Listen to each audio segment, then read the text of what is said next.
Hello दोस्तों, मैं Neha Kushwaha study with विज्ञान में आप सभी का स्वागत करती हूँ। और आज हम यहाँ डिस्कस करने वाले हैं इंडियन पॉलिटी के एमसीक्यूज। आज से ये सीरीज शुरू होने वाली है। ये सीरीज जो है वो एमपीपीएससी 2020 को ध्यान में रखते हुए शुरू कर रहे हैं। और इसमें जो टॉपिक सारे के सारे जो हम डिस्कस करने वाले हैं वो सारे सीक्वेंस में होंगे और एमसीक्यूज भी उसी के बेसिस पर सारे हम डिस्कस करेंगे।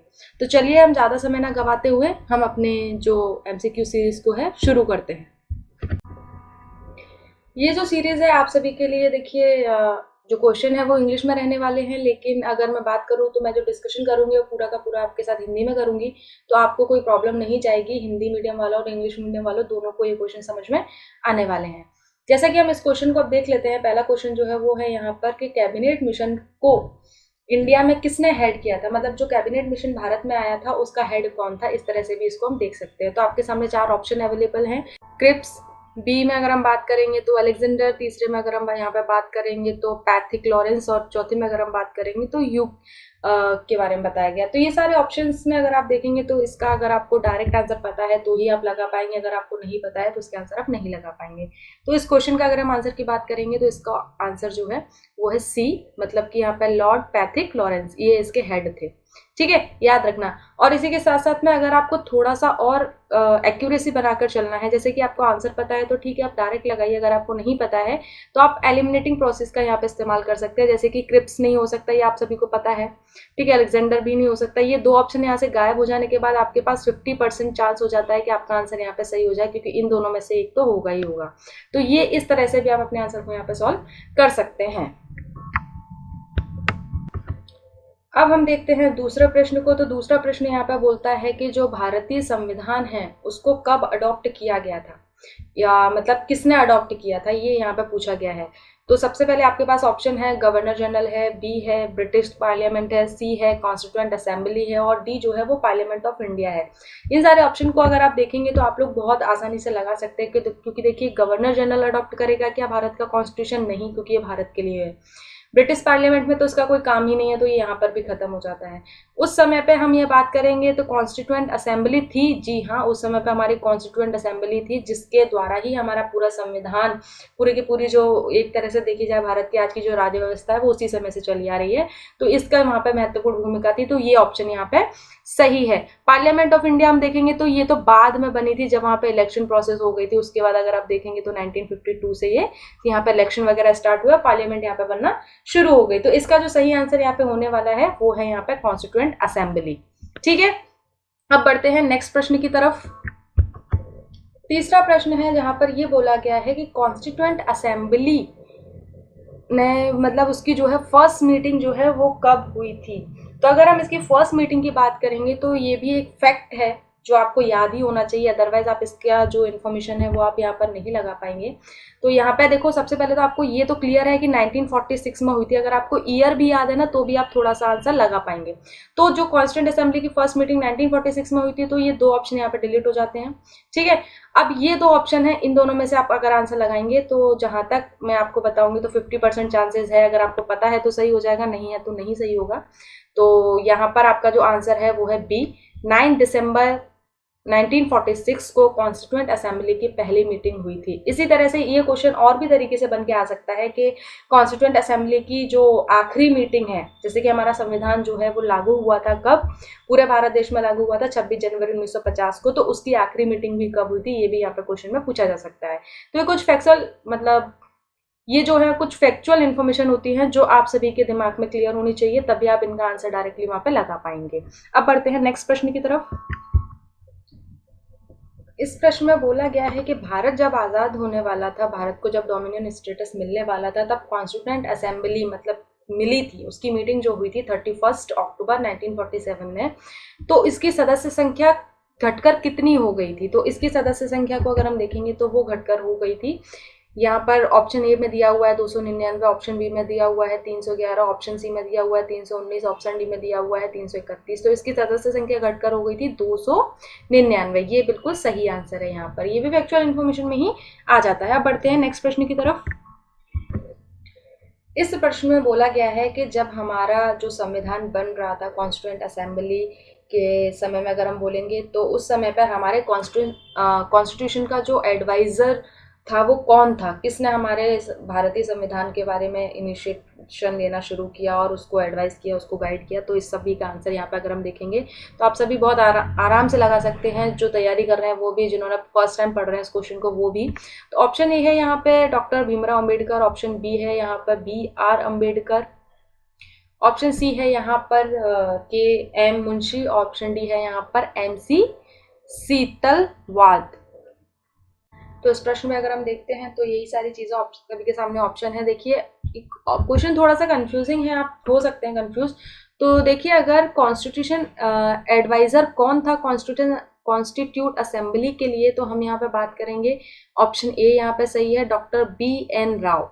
ठीक है, और यहीं पर अगर हम बात करते हैं कि हमारे संविधान को किसने हेड किया था, हमारे संविधान को किसने प्रारूप समिति का अध्यक्ष बोल लो या ड्राफ्टिंग कमेटी का अध्यक्ष बोलो, तो कौन था, कौन हमारे संविधान का लेखक है या किसने हमारे संविधान को पूरा ड्राफ्ट किया हुआ है, तो वो है हमारे डॉक्टर BR अम्बेडकर।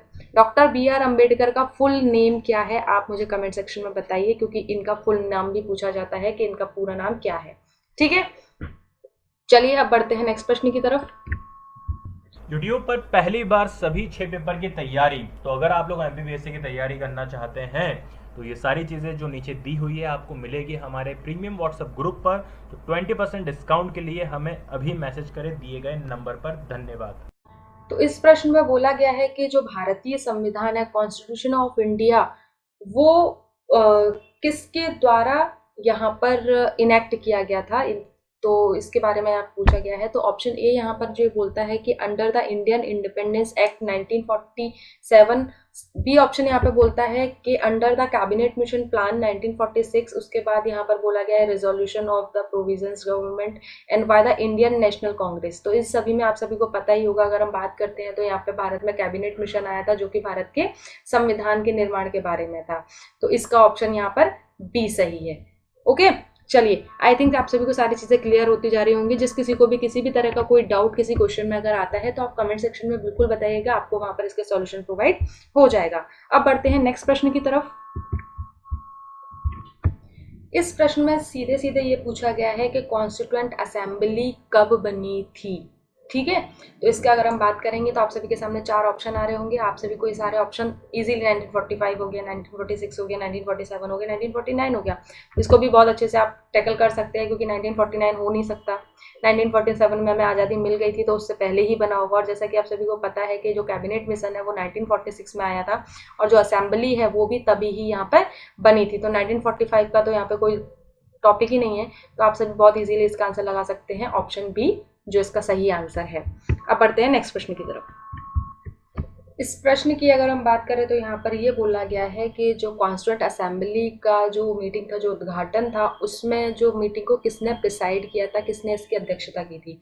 तो आप सभी के सामने 4 ऑप्शन है। ऑप्शन ए है सच्चिदानंद सिन्हा, ऑप्शन बी है doctor Bhimrao Ambedkar, option C है doctor Rajendra Prasad, option D है P उपेंद्र।